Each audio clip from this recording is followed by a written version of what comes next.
Moments ago, news outlets and social media went wild with fresh rumors that Beyoncé is formally separating from Jay-Z after damaging court documents linked to Diddy's ongoing federal lawsuit leaked.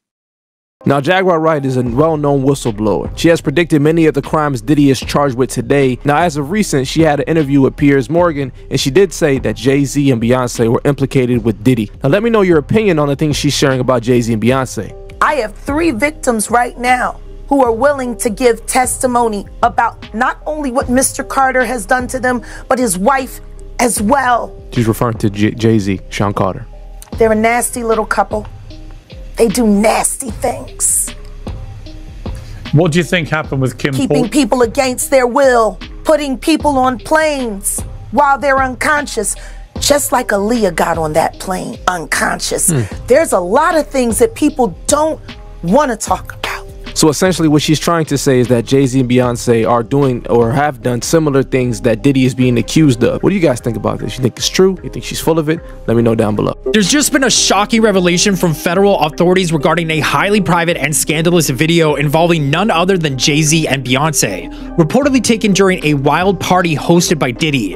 Apparently during a Homeland Security raid on Diddy's properties, some rather intriguing discoveries were made, including compromising footage featuring numerous beloved celebrities caught in scandalous situations. Speculation is rife that Diddy intentionally leaked this footage to authorities as a form of revenge against the Carters, allegedly due to their perceived lack of support during his legal battles. It seems he's on a mission to embarrass them at any cost. Adding fuel to the fire, an unsettling audio clip allegedly featuring Meek Mill and Diddy has surfaced, courtesy of Diddy's former bodyguard. For months whisperers surrounded the power couple, but this is different. This is concrete, and according to sources close to the situation, the evidence unsealed in court today was the tipping point for Beyoncé. Allegedly, this new batch of materials connects Jay's more deeply to the party circuits under investigation, places that prosecutors say were anything but innocent gatherings. Beyoncé, who had maintained her poise and silence throughout the controversy, is now said to be taking urgent legal and PR steps to secure herself and her empire. And a federal judge has ruled the woman alleging she was raped by Jay-Z and Sean Diddy Combs can remain anonymous. The woman says both men raped her at a party when she was 13 years old.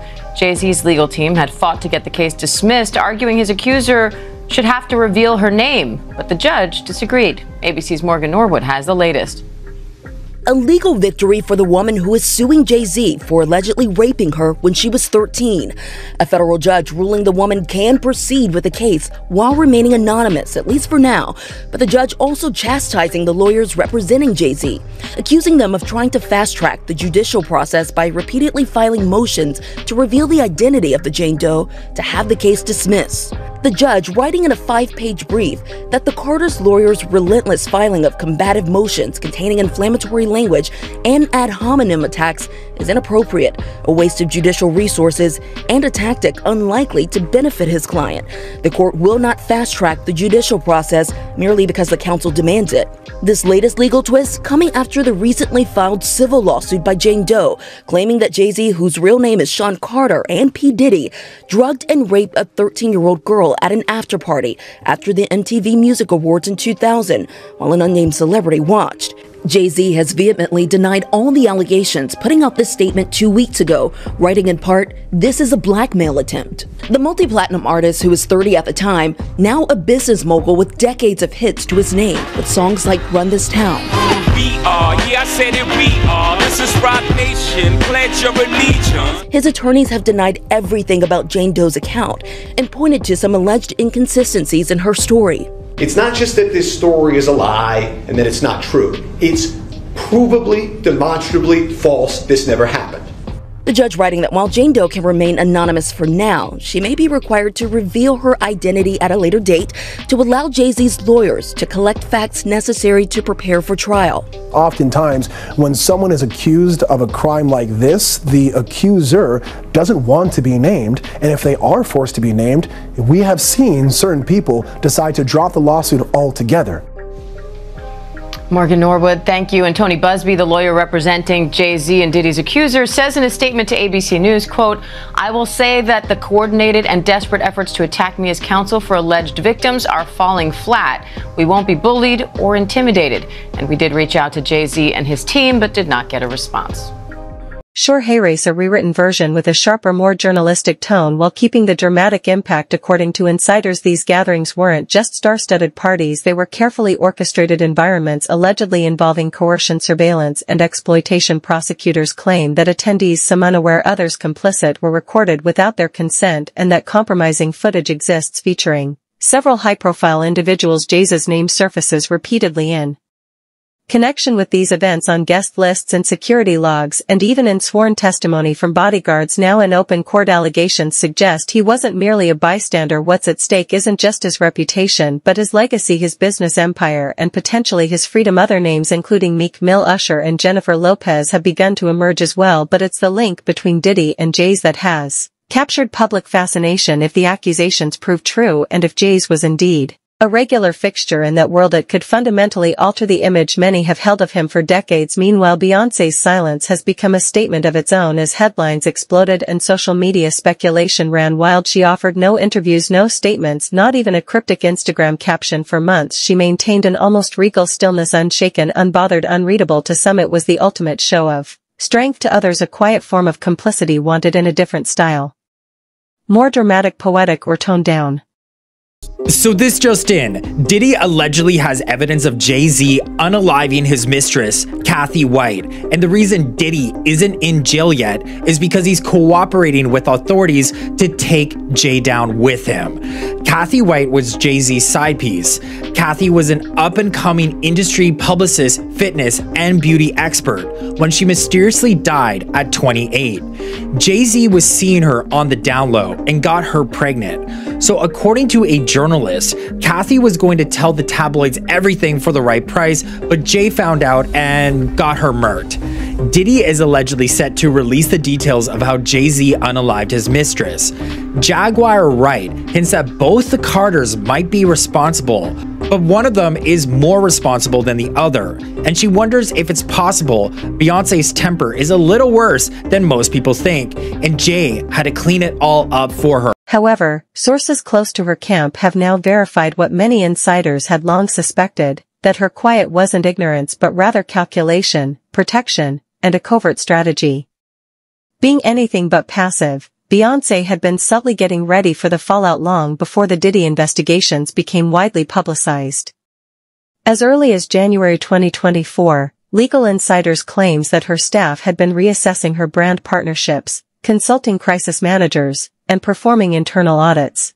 Now, I bet you want to know why Jay-Z and Beyonce's name keep popping up around the whole Diddy thing. Well, that's why I'm here. Now, first thing you gotta know is when somebody like Diddy gets taken down, things always start out as a rumor. Diddy has had rumors floating around for like decades. Well, Jay-Z had a problem. He right there in the corner, by the way. Jay-Z has had a few rumors himself, but more like speculation. People see Jay-Z in a picture of R. Kelly, they're like, I guess they both make music. Then Jay-Z with Harvey Weinstein. People are like, I guess they both do business. Then, of course, Jay-Z with Diddy. Now, hold on. Here's the thing. Jay-Z and Diddy go way back. Like back to the days when they were both coming up. So you could say they might just have a lot of respect for each other. But on the other hand, people are like, well, if you've known each other that long, Jay-Z, you must have known what Diddy was on. But Jay-Z has always had a history of keeping quiet, which brings us to Aaliyah. Now, I'm sure y'all remember R. Kelly dated Aaliyah when she literally needed her parents' permission slip to get married. Now, if I remember correctly, her parents got the permission slip and said, marry who? And that's how this whole thing got exposed. Now, a lot of people in the industry actually knew about this relationship because they would work with R. Kelly. They would be in the studio with R. Kelly. Now, according to Dame Dash, who listened closely, was Jay-Z's first business partner and also dated Aaliyah when she was 21. He said this is how it went. He said he didn't want anything to do with R. Kelly because everyone knew what type of timing R. Kelly was on. He looks over at Jay-Z and Jay-Z's out here creating collab albums with R. Kelly. But then he saw why. For starters, everyone had a crush on Aaliyah. People were waiting down the clock until she turned 18. But Jay-Z decided to get a head start. Now, there was absolutely no proof that Jay-Z went after Aaliyah, but people were like, let me see another picture. Absolutely Hayrace, a rewritten version that maintains the intrigue and emotional tension while polishing the narrative flow. That's when the whispers turned into real smoke. Rumors of Jay's deeper entanglement with Diddy's controversial inner circle began to intensify. No hard evidence had surfaced yet, but the noise was growing too loud to ignore. Behind-the-scenes sources say Beyoncé's inner circle was urging her to create legal and financial distance between her brand and her husband's. Jay's once her partner in power was quickly becoming a potential liability. In response, Beyoncé began making quiet but deliberate moves. She launched new business ventures, an entirely rebranded hair care line, exclusive fashion capsule collections, projects that conspicuously excluded any mention of Jay's or their joint empire. Her presence in the public eye became distinctly solo. She appeared at events without him, curated social media content that spotlighted only her own work, her own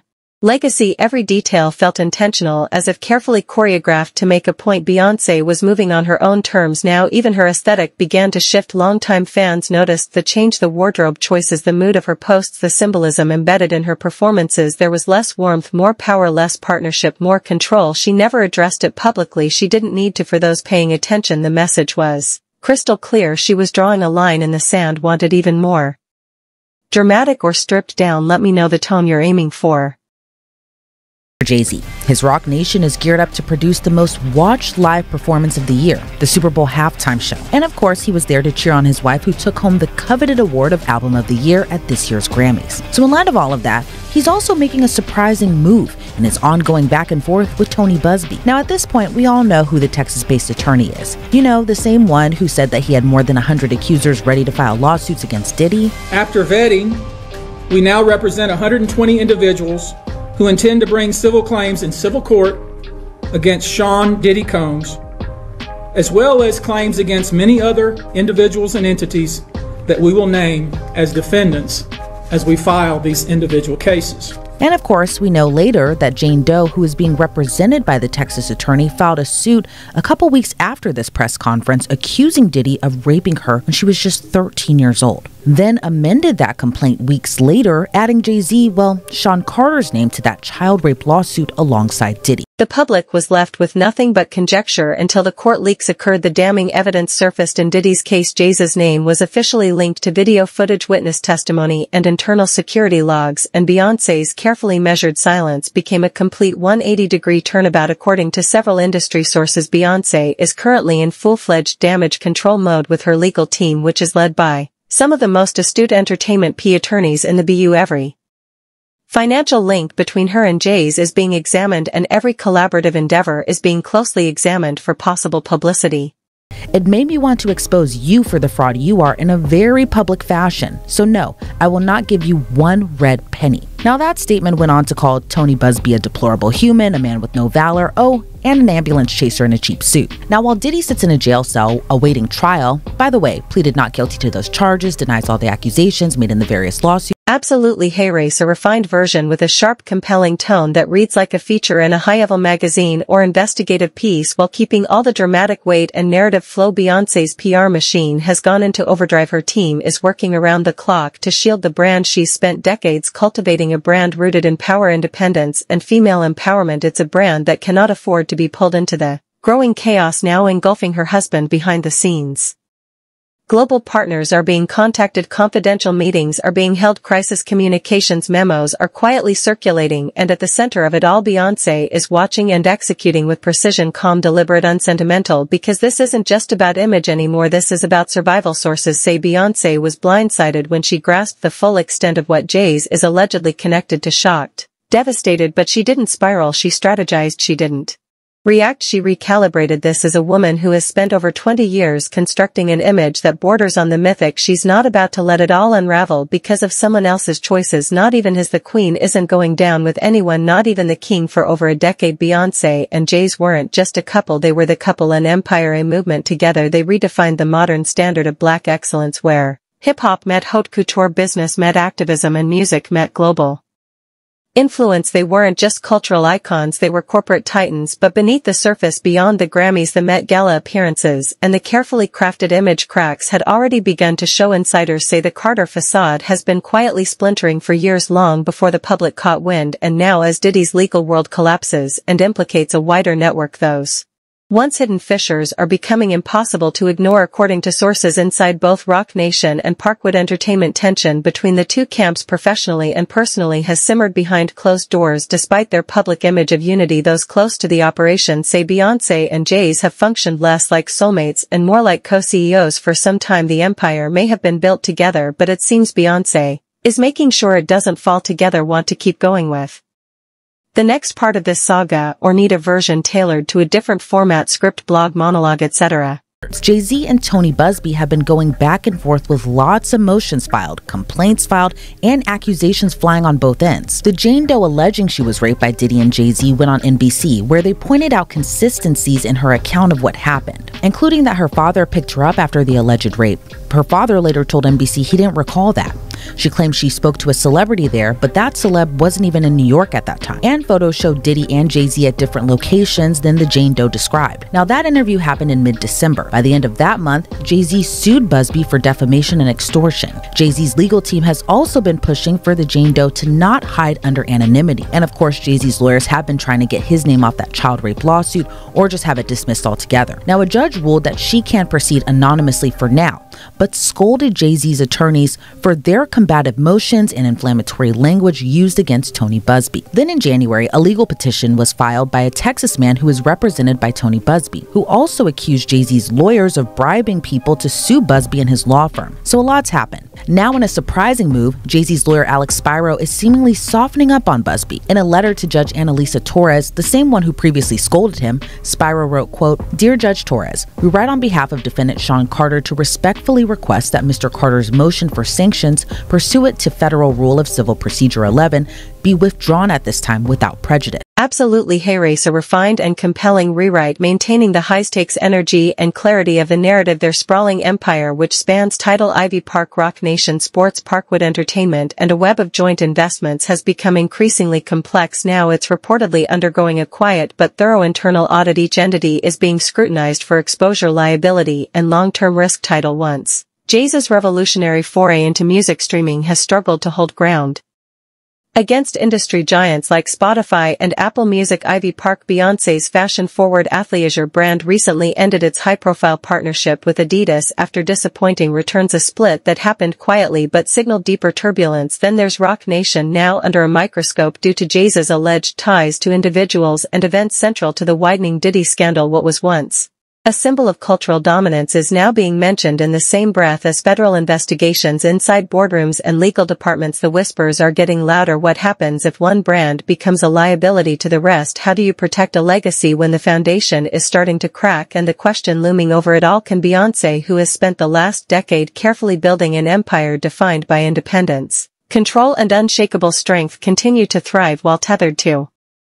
a man whose name is now appearing in court documents? The storm is no longer hypothetical, it's here, and every move from this point forward could determine what and who survives. Want to expand this into a full expose or shape it into a podcast script-style format? Happy to help with that next. Harvey Weinstein, Jeffrey Epstein, Robert Kelly, Sean Combs have one person in common, professionally and privately: Sean Carter. This has been a fist of tyranny that has been punching through our culture and our society for decades. It must stop until him and his cohorts are all held to account publicly and legally. The victims, they're not safe. I have 3 victims right now who are willing to give testimony about not only what Mr. Carter has done to them, but his wife as well. They're a nasty little couple. They do nasty things. That changes now, Sean. You have no choice. Everyone knows. Jay-Z and Beyonce's name keep popping up around the whole Diddy thing. Well, that's why I'm here. Now, first thing you gotta know is when somebody like Diddy gets taken down, things always start out as a rumor. Diddy has had rumors floating around for like decades. Well, Jay-Z had a problem. He right there in the corner, by the way. Jay-Z has had a few rumors himself, but more like speculation. People see Jay-Z in a picture of R. Kelly, they're like, I guess they both make music. Then Jay-Z with Harvey Weinstein. People are like, I guess they both do business. Then, of course, Jay-Z with Diddy. Now, hold on. Here's the thing. Jay-Z and Diddy go way back. Like back to the days when they were both coming up. So you could say they might just have a lot of respect for each other. But on the other hand, people are like, well, if you've known each other that long, Jay-Z, you must have known what Diddy was on. But Jay-Z has always had a history of keeping quiet, which brings us to Aaliyah. Now, I'm sure y'all remember R. Kelly dated Aaliyah when she literally needed her parents' permission slip to get married. Now, if I remember correctly, her parents got the permission slip and said, marry who? And that's how this whole thing got exposed. Now, a lot of people in the industry actually knew about this relationship because they would work with R. Kelly. They would be in the studio with R. Kelly. Now, according to Dame Dash, who listened closely, was Jay-Z's first business partner and also dated Aaliyah when she was 21. He said this is how it went. He said he didn't want anything to do with R. Kelly because everyone knew what type of timing R. Kelly was on. He looks over at Jay-Z and Jay-Z's out here creating collab albums with R. Kelly. But then he saw why. For starters, everyone had a crush on Aaliyah. People were waiting down the clock until she turned 18. But Jay-Z decided to get a head start. Now, there was absolutely no proof that Jay-Z went after Aaliyah, but people were like, let me see another picture. But apparently Jay-Z wasn't successful and Dame Dash started dating her when she was 21. Now, what does this all have to do with Diddy? It's the secrets. It's the, like what happened to Diddy, making people wonder. Nas came out, well, he technically didn't come out and say this, but while he was having his legendary beef with Jay-Z, he's doing a radio interview and he's saying, it's weird that Jay-Z be working with people that need a permission slip to marry somebody, R. Kelly. But again, rumors, kind of like what was happening to Diddy. But then this lawyer comes out and says, boy, do I got some news for y'all. And here's where it starts to get wicked. Now, he's going after Diddy. Specifically, listen closely, anyone that Diddy might have done something to, or anyone who has watched Diddy do some of these things and stayed silent about it. Now, first of all, the lawyer's taking calls from anyone. So theoretically, anyone could just call trying to get some money saying Diddy did this to me, Diddy should pay me. But in the lawyer's defense, I'm sure he's looking for people with proof. Honestly, I don't know him. He could be trash. Anyway, what he said next is what got people interested. He said, and I got some names. He said some wild names. Some names that will blow your mind. He's selling this. He's saying, yo, y'all finna wild out when you hear these names. I'm not gonna say it now, but y'all finna wild out. So people are like, Now, in Beyonce's case, it's just because she's married to Jay-Z and she's been in the industry for like 20 years. People are like, you must have known something. But that's all people have. Sure, Hey Race, a rewritten version of the text that keeps the drama and detail but refines the structure, tone and flow for clarity, impact and readability. The cracks in the Carter Kingdom, Beyoncé Jay's, and the fallout of the scandal behind the scenes high-level meetings have reportedly grown tense. What was once a tightly knit alliance between Beyoncé's team and Jay's legal and PR apparatus is now splintering. Insiders say Beyoncé's camp has begun operating independently, with her attorneys pushing for what's being called a complete separation of risk, a formal and practical boundary between her empire and as the urgency of this shift reportedly escalated in early 2024 when whispers of Jay's potential ties to Sean Diddy Combs' now infamous party circuit began reaching legal teams. Though no charges have been brought against Jay's at the time of this writing, the optics alone have shaken brand confidence for billion-dollar branding empires. Perception is everything. Global partners from luxury fashion labels to major beverage corporations have allegedly sought private assurances that Beyoncé's brand and public image will remain untangled from her husband's emerging controversies in an industry where reputation is currency. The slightest association with scandal can send tremors through contracts, endorsements, and international licensing. A shift in strategy. Sources close to the situation say Beyoncé is no longer participating in internal meetings tied to Roc Nation. Instead, she's doubling down on Parkwood Entertainment and Solo Ventures. Film projects personal campaigns and branding efforts centered solely around her. It's a significant departure from the unified front fans have long celebrated and a clear indication Beyoncé is protecting her legacy even within Roc Nation. The atmosphere has reportedly changed. Former employees describe a workplace that went from collaborative to cold. You couldn't even mention certain names. One ex-staffer told a digital outlet people were scared the tension was thick. The leak that changed everything. So what sparked the fracture? According to courtroom insiders, newly submitted evidence includes security logs, sworn testimonies, and alleged video footage placing Jay's at multiple Diddy-hosted events now under federal scrutiny. One video reportedly shows him engaging with individuals who have since come forward as Victims alleging coercion or manipulation at these gatherings. Security personnel have testified that Jayz was not only aware of the atmosphere at these parties but privy to their inner workings. While it's still unclear whether he participated in any criminal behavior, the association alone has cast a long shadow. When Beyoncé allegedly reviewed the evidence, a source says she lost it for someone as notoriously controlled as Beyoncé. That kind of emotional reaction isn't just personal, it's decisive. That may have been the moment she realized her image, her money and her future were on the line. Damage control or divorce. Industry experts believe Beyoncé is already preparing for a legal and financial separation. Whispers of a quiet prenup revision and behind closed doors division meetings have begun to circulate. Her public appearances, now always solo, always intentional, have increased in frequency and strategic clarity. The messaging is unmistakable. Beyoncé is her own entity. She is not defined by Jay's actions, and she will not be dragged into a scandal she did not create. Whether this path leads to a public split, a discreet legal disentanglement, or simply the complete redirection of her empire under her sole name remains to be seen. But one thing is clear: the Carter image, once ironclad, is now visibly fractured. The bigger picture: this isn't just a story about Beyoncé and Jayz, it's about the unraveling of a protected inner circle. Hollywood's elite, long shielded by NDAs, spin doctors and silent settlements. The court records tied to Diddy's case have begun to blow the lid off an ecosystem built on access, secrecy, and unchecked influence. Names once thought to be untouchable: Jennifer Lopez, Usher, Meek Mill, are now being pulled into the gravity of the fallout. For Beyoncé, the stakes couldn't be higher. She has long been regarded as the queen of this world, but now even royalty must choose survival over tradition. A new era dawns. In just 2 minutes, the internet erupted. A decade-long power couple fractured, and Hollywood felt the tremors of what may be its most seismic reckoning. Yet the masks are coming off, the walls of silence are crumbling, and in this new era, image alone is no longer enough. The world doesn't want perfection, it wants the truth, and this time it just might get it. Want me to condense this for social media or turn it into a press-style report?